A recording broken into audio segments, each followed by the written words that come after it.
Dan terima kasih Ibu telah memaafkan kami warga SMA Negeri 1 Kasokandel, dan insya Allah warga SMA Negeri 1 Kasokandel memaafkan, sangat-sangat memaafkan Ibu, Bapak Haji dan keluarga. Baik Bapak Ibu sekalian, kita ke acara yang selanjutnya. Tiba saatnya yang kita nantikan, ini tausiah halal bihalal yang akan disampaikan oleh Bapak Kiai Haji Dr. Andes Sukron Gani. Kepada Bapak kami persilahkan.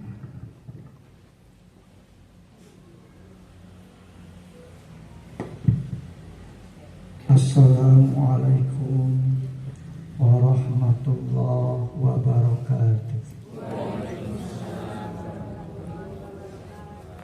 Alhamdulillahilladzi ja'alana syahrus syiyam kutiba alaina syiyam kama kutiba alal ladzina min qablikum la'allakum Rabbi ayahi yawmal idul fitri yawmal i'anatu minal maksiyah ila ta'ah minal ghaflah ila dzikrillah minal syirkiyah ila tauhidillah.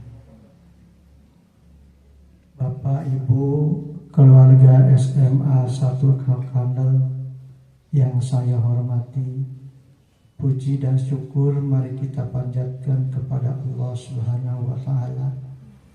Berkat rahmat taufiknya serta hidayah dan inayahnya, alhamdulillah pada hari yang berbahagia ini kita keluarga besar SMA 1 Kasokandel bisa bertemu wajah dengan saya. Masih banyak yang belum paham, yang belum hafal. Yang hafal itu Pak Dede gitu ya, Pak Tatang yang sudah kesini. Mohon maaf. Rahmat serta salam semoga tercurah limpah kepada junjungan kita Nabi besar Muhammad sallallahu alaihi wasallam. Tak lupa kepada sahabatnya, para tabiin tabiina, dan juga mudah-mudahan rahmatnya, syafaatnya tersampai juga kepada kita dan keluarga. Para sahabat, bapak-bapak, ibu-ibu, keluarga 1 Kasokandel, tidak akan banyak yang saya sampaikan. Saya akan mengutip satu ayat Quran yang menjadi dasarnya kita diperintah puasa. Allah berfirman, saya yakin semuanya sudah pada hafal. Ya ayyuhalladzina amanu kutiba alaikumusiyam kama kutiba alal ladzina min qablikum la'allakum tattaqun. Surah Allah, wahai orang-orang yang beriman, telah datanglah kepadamu kewajiban berpuasa sebagaimana telah diwajibkan kepada orang-orang sebelum kamu, la'allakum tattaqun, yang endingnya tujuannya supaya kita jadi orang yang takwa. Jadi dalam berpuasa ini tidak semuanya dipanggil manusia, tidak ayuhan nas, tidak ayuhan hadirun, tapi yang dipanggil adalah yang beriman. Jadi jangan aneh kalau dalam bulan puasa banyak yang tidak puasa, kata dari Islam berarti tidak terpanggil, imannya mati. Nah endingnya, tujuannya Allah memperintahkan puasa itu la'allakum tattaqun, supaya kita termasuk bisa jadi orang yang takwa. Kalau kita berbicara takwa, ciri-ciri orang takwa dalam Al-Quran, kalau kita ungkap itu lebih dari 100 ciri. Salah satunya yang tadi sudah dibacakan ayat Al-Qurannya oleh pembaca Al-Quran. Ciri-ciri yang takwa itu adalah alladzina yunfikuna fisyarra'i wad-dharra, orang-orang yang suka menginfakkan hartanya terkala dia senang, terkala dia sukses, dan juga terkala dia bangkrut. Jadi Orang ciri yang takwa itu adalah bukan orang yang pelit, tapi orang yang dermawan. Saya yakin orang yang berpuasa pada ini banyak, tapi saya kalau bertanya orang semuanya zakat, tanda-tanda besar itu. Ibu-ibu, bapak-bapak, kita sebagai PNS juga diwajibkan zakat profesi sekarang oleh ulama mutaakhirin. Gimana caranya? Gimana aturannya? Itu aturannya merujuk pada perdagangan. Jadi kalau gaji kita selama setahun sudah mencapai nisab 85 gram emas, kita sudah wajib zakat. Kalau sekarang harga emas 125 gram, 125 ribu kali 85 sekitar 107 juta. Kalau gaji kita nyampe 107 dia dalam 1 tahun, itu sudah wajib zakat, sudah nisab. Saya yakin yang sudah sertifikasi dengan gajinya bisa lebih itu ya. Nah itu hanya 2,5%. Tapi itu kalau ditasalurkannya kepada perdagangan. Kalau kepada mujaroah mah bukan 2,5%, harus 5% minimal. Ari mujaroah mah setiap panen bayar zakat nanti. Setiap ibu gajian, bapak gajian itu berarti mujaroah. Karena mujaroah karena pertanian. Tapi lamun dagang mah setahun sekali dihitung modalnya jeung untungnya dihitung. Lain yang untungnya unggul. Sami orang dalam gaji dihitung setahun menang 107 juta tak eta teh tos kalebat wajib zakat. Tinggal hitung kurang 2,5% sabaraha. Paling berat itu melaksanakan ibadah zakat. Nah Allah menyuruh kita untuk berpuasa itu supaya kita merasakan bagaimana lapangnya orang yang lapar. Sedangkan kita berpuasa itu laparnya semua. Karena yakin kalau maghrib datang, makanan di meja makan banyak yang kita akan makan. Tapi kalau kita bayangkan orang yang tidak punya apa-apa, tidak tahu kapan bisa makan, nah itu harapannya Allah. Menyuruh kita berpuasa sudah merasakan orangnya yang lapar. Dan ibadah yang paling dicintai Allah adalah memberi makan orang yang lapar. Oleh karena itu, saya hanya dapat mengingatkan, jangan merasa awal yakin dengan adanya zakat harta kita akan bertambah terus. Alhamdulillah Pak, saya suka zakat terus. Saya suka kalau lebaran itu keluarga sudah kumpul di sini kasih makan. Alhamdulillah rezeki saya itu tidak mengulang, terus naik terus. Jadi jangan awal.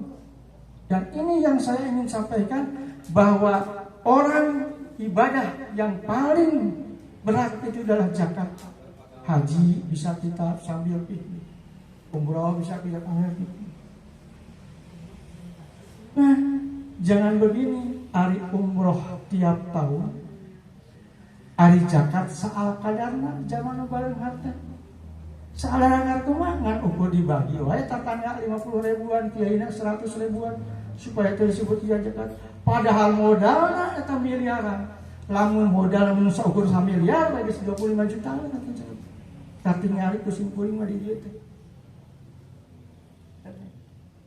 Nah, ulah sampai itu. Data ayat ceritana yen umroh teh Kanjeng Nabi tiap tahun jalan ke sunat. Tapi kebanyakan itu hari umroh tiap tahun, hari ngadengi tetangga kecelakaan coek wae, hari ngadengi tetangga kalaparan pura-pura tinggal, itu lebih jelek. Kata yang paling bagus ibadah yang dicari Allah itu adalah memberi makan orang yang lapar. Oleh karena itu hati-hati. Itu simbolkan zakat. Saya setiap bicara masalah halal bihalal suka menyampaikan itu karena memang ibadah zakat itu adalah berat yang berat. Yang kedua, Tujuan Allah memerintah kita berpuasa itu adalah wal kadimina al-ghaidha, bisa menahan hawa nafsu. Kita dilatih sebulan lamanya. Kita banyak makanan di rumah, banyak minuman, tapi kita ditahan, disuruh ditahan oleh Allah, dibiasakan menahan hawa nafsu. Bahkan menahan amarah. Karena amarah bukanlah akan menyelesaikan masalah, tapi amarah akan mendapatkan masalah. Bahkan kata alimullah, kalau kita ingin bahagia, kalau kita genggam nafsumu dengan akal sehatmu dan hati nuranimu, jangan dibalik. Jangan akal sehatmu dan hati nuranimu digenggam dengan nafsumu. Kalau akal sehat kita, nafsu kita, hati nurani kita sudah digenggam oleh nafsu, itu kebahagiaan nyaris akan hilang. Contoh dalam keluarga, kalau nafsu menggenggam akal pikiran kita, hati nurani kita, misalkan lebaran oge baju teh lain cukup susah hiji sampai 5 karena nafsu. Misalkan memakai ukuran diri karena nafsu. Loba kali itu tetangga beli mobil, hayang beli duit ngidit, beli motor ngidit, sagali geus kali tuna loba hutang, lamun geus loba hutang, yakin eta jelema moal bahagia. Pak, simkuring sok ngayakeun kegiatan dikir manakib. Tiap malam Jumat lagi kapungkur serta tanya corona. Dan akhirnya terselami serta corona libur. Ayah kapungkur tamu di Cikampek. Datang nanti jam 11 pos bade beres. Ajak simkuring yang kunaon atuh geuning ngomit teh. Cenah kitu nya ajengan cenah abdi teh tos teu tiasa ningali matahari. Sieun cenah kaluar teh. Nya kunaon? Sieun nu lagi juldol anu matok pindah deg-deg cenah. Eta teh ku sababraon tadinya teu bisa ngalawan hawa nafsuna karena akal pikiranna, hati nurani dikuasai oleh nafsu. Aya bang JWDJ diinjem, bang Danamon diinjem, bang Emok diinjem, akhirnya kumaha lomba hutang. Karena naon? Karena nafsuna menguasai akal pikiranna dan hati nurani. Jadi kalau ingin bahagia, kuasai nafsu kita dengan akal pikiran dan hati nurani. Ukur hidup teh buka ayat kurang, jangan mati ukuran orang lain. Kalau kita mampu, kalau kita lakukan kepada kendaraan, kita bensin kita cukup sampai Sumedang, jangan ingin sampai lihat orang lain yang ke Bandung. Cukupkan dengan Sumedang. Saya yakin itu akan bahagia kalau kita bisa menguasai nafsu. Yang tidak menguasai, kalau jadi pejabat korupsi, namun korupsi kata KPK di pesantren kan disuka miskin, ibu secara lembut, secara jagat. Nu era lain unggul, anaknya, keluarganya, bahkan tetangganya tut lembutna disebutkeun dirinya aya orang korupsi. Sabab naon? Sabab nu korupsi teh eta teh nafsuna menguasai akal pikiran sehatna sareng hati nurani. Teu bisa dikuasai nafsuna ku hati nurani. Dekatkan ku KPK, Allah tidak tidur. Ditangkap ku Allah. Kumaha cara Allah nyiksanya? Nyiksanya daman kitu Allah ngagagian miliknya ngelitikan rezekinya. Nah beda gitu kiai. Milik jeung rezeki teh benten. Ari milik mah kaboga urang belum tentu jadi bisa dimanfaatkeun ku urang. Ari rezeki mah nu geus jelas bisa dimanfaatkeun ku urang, lamun tuangun teh mah tiasa dituang jadi tulang jadi daging urang. Kan ayeuna seueur jelema anu kitu. Loba anu itu los ka Garut ningali dodol Garut teu bisa ngomong. Padahal ku milikna eta jelema bisa meuli jeung tokona. Ros ka Singapura batur ngaroskeun nuang kadu manehna mah ngararoskeun seueur nu karaos. Padahal pemiliknya bisa dibeli saking ngapal eta kebun kami. Naon rezekina diletikan miliknya digedean. Bos ke tempat makan ke restoran lain sate kambing budak, lain sop buntut, tapi nu ditanya naon goreng beunteur jeung pais beunyi. Sabab rezekina ngan sakitu milik nama loba. Sing sanes eta tokonya pas dibeli ku manehna bisa. Naon eta teh jelema nu teu bisa menguasai hawa nafsuna ku akal sareng pikiranna. Akhirnya ku Allah disiksa. Disiksa teu kasiksa kumaha cobi. Amun eta jelema seueur artosna beulieun seueur, tapi anu teu kajuangan teu bisa aya nu lebet kana patuangan. Mending keneh teu boga duit daripada boga duit bisa meuli tapi teu lebet kana patuangan. Bisa. Eta milik nama gede tapi rezekina ai milik teh milik anu bisa dimanfaatkeun ku urang terutama dibawa ke akhirat. Nah, ari rezeki mah nu bisa ngatur urang ari milik mah ngan saeukeum padahal sebenarnya lain milik teh. Ngan milik hak guna pakai unggul. Boro-boro tanah, boro-boro mobil, boro-boro imah. Pakaian aya diasuhan urang, lamun urang geus ngawebatang jadi mayat. Eta bukan hak urang lagi. Bakal dilepas. Nah, setelah ebut kalinya kata Allah ma indakum yang padu wa ma indallahi ba. Naon-naon anu aya di sahireun alam kabeh yang padu milik urang bakal ludes. Naon-naon anu dijibkeun ka Allah diimpatkeun di jalan Allah maka bakal ngabawa ka akhirat. Oh, itu intina tujuannya Allah memberi kuasa kepada kita, melatih kita supaya merasakan orang yang lapar. Jangan pelit. Impakkan harta kita supaya nyampe dibawa ke akhirat. Jangan bilang harta mau bawa ke akhirat. Bisa asal kitanya menasalutkannya di jalan yang al-ridhoi. Itu. Jadi yang kedua harus bisa kalau kita ingin bahagia menahan hawa nafsu kita, genggam nafsu kita dengan akal pikiran dan hati nurani kita. Jangan dibalik. Yang ketiga, wa'afina 'anin nas. Ciri orang yang takwa itu orang yang suka memberikan maaf kepada sesama manusia. Karena kita sebagai makhluk sosial pasti ada salahnya. Manusia itu bukan malaikat, tidak akan benar semua. Manusia itu bukan setan, tidak akan salah semua.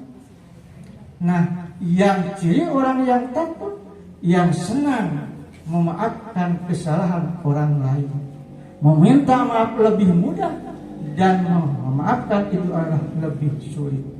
Oleh karena itu, memberikan maaf itu lebih baik daripada meminta maaf. Dalam suasana lebaran ini, saya mengingat cerita Nabi Muhammad SAW pada waktu dia khutbah. Dia naik tangga pertama dia bilang amin, naik ke tangga ketiga bilang amin, naik tangga ketiga kedua bilang amin, ketiga bilang amin. Lalu pada semacam ini cek nama Hajabat Open House merenang kanjeng Nabi itu. Ada sahabat yang bertanya, ya Rasul, tidak biasanya Gusti ucapkan amin mau naik mimbar, ada apa? Kata Rasul, pengen tahu? Ya, itu tadi ada malaikat Jibril turun berdoa dan minta diamini oleh saya. Pengen tahu doanya? Ya, ya Rasul. Doanya yang pertama, kata malaikat Jibril, jangan terima ibadah puasanya dan ibadah yang lainnya orang yang durhaka pada orang tuanya. Orang yang durhaka pada orang tuanya. Ibu terus tepang sama bahasa Dayana atas mudi terus pupus jarahan. Nah, yang paling senang sebetulnya orang tua itu bukan uangnya, bukan makanannya, bukan dan yang paling senang lagi mengikuti kebaikan dia kepada kita. Nah, kalau bisa mah kita jangan malu-malu di hadapan orang tua bapak, ibu bapak. Bu, hatur nuhun, ibu tos urus abdi tos ngahirkeun abdi. Di antara maut sareng hirup, ibu tos ngagendong abdi, abdi terang, abdi gaduh putra. Ibu telah sare, bahkan tidak sare sawangi ngurus abdi. Ukina ibu muga Gusti muga ibu ngapura ka abdi. Muga Gusti ngarahmat ka ibu usabab ibu tos ngurus abdi. Osok itu osok. Pak hatur nuhun Bapak tos ngabiayan hirup abdi. Abdi terang milari rezeki teh susah bikin kehidupan abdi. Ti alit abdi disatolakeun ku Bapak. Hatur nuhun. Tah lamun urang bebeja eta ka kolot urang, eta kolot bakal lebih bungaheun daripada diberi duit, daripada diberi makanan. Komo lamun urang ngangkat ka kolot. Nah, cek Qur'an wala taqulahuma upin wala tanahuma. Maka kalau kalimat ngan sakitu cek Qur'an, tapi dijelaskeun ku kiasna para ulama. Lain ngan saukur ulah ngucapkeun us ulah nyanta. Tapi lamun urang ngantep ka kolot teu ngurus ka kolot eta lebih dorakan daripada ucapan us. Bahkan lamun urang bacakan Nabi jihad ngurus kolot teh lebih sae tinimbang jihad ngangkat pedang di medan perang. Komo lamun guduh kolot tos rempok mah tos teu damangan urus ku urang ulah ari kira-kira geus rempok urang dititipkeun ka panti asuhan panti jompo ulah eta jihad langkung sae tinimbang jihad urang mengangkat pedang di medan perang.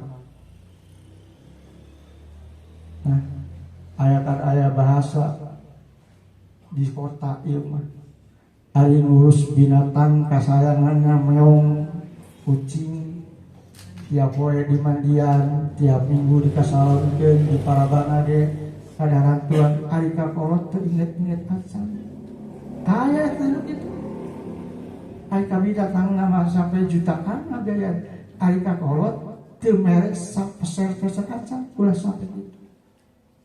Impak ka kolot itu sami senang impak sedekah dinilai ku Allah Subhanahu bahkan lebih besar.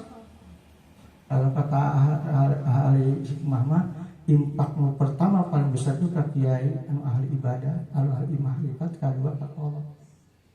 Dinilai impak ngabungahkeun ka jalma idhar sabr ala qul mukminin, ngabungahkeun ka hatena jalma mukmin harun min ibadati sittina sana.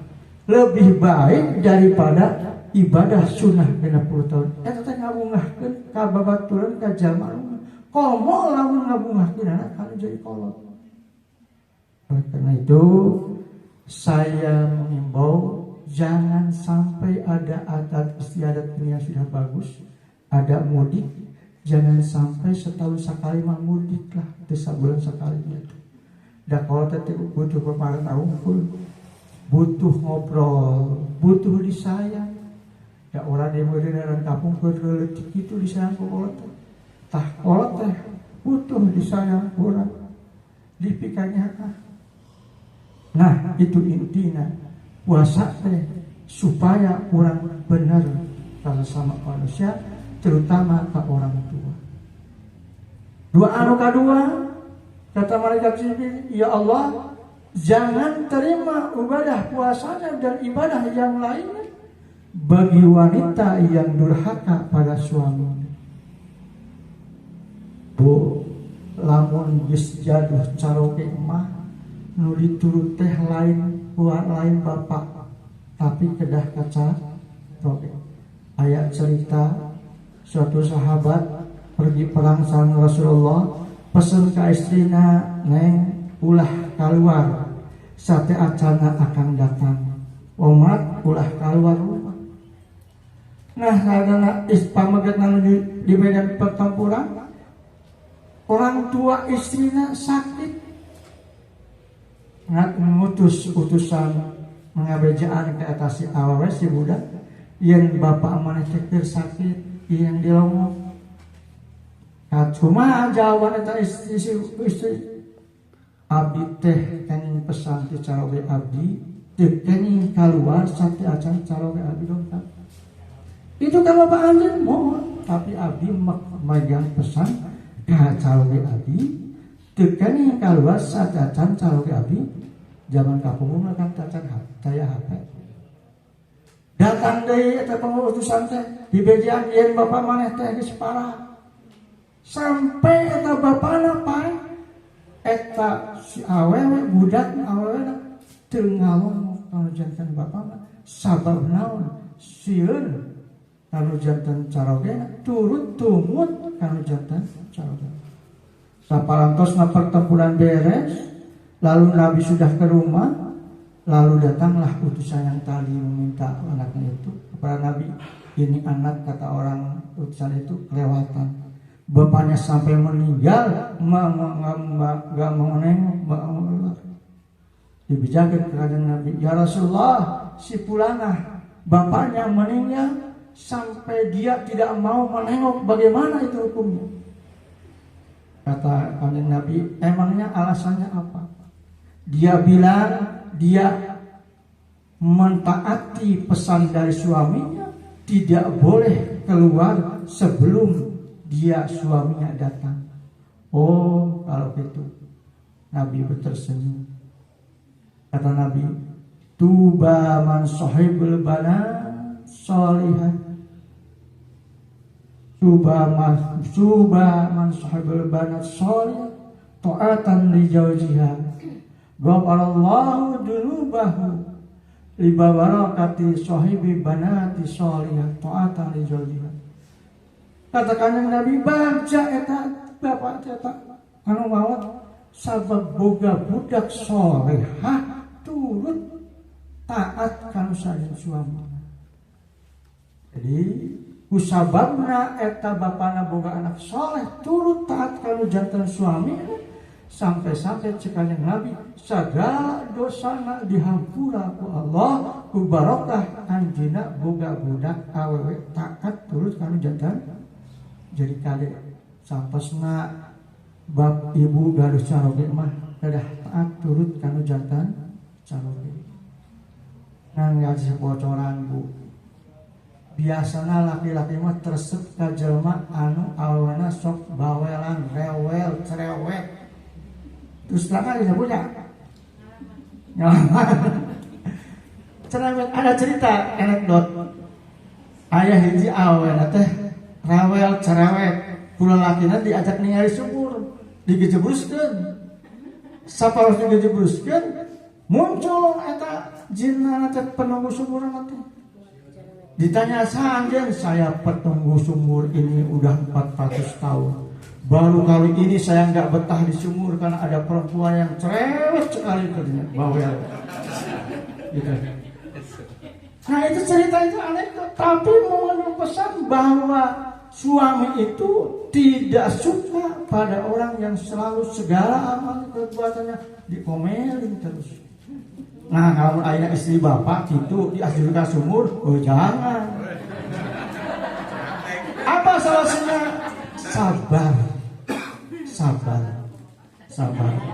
Dak sifat awe mah wajar, sifat awe mah cerewet wajar.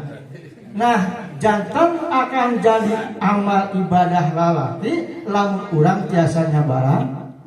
Ibadah lalaki teh kahijinya barang ka awewe teh. Kadua ngabungahkeun. Misalkan ngajak tuang ka restoran, ngajak piknik.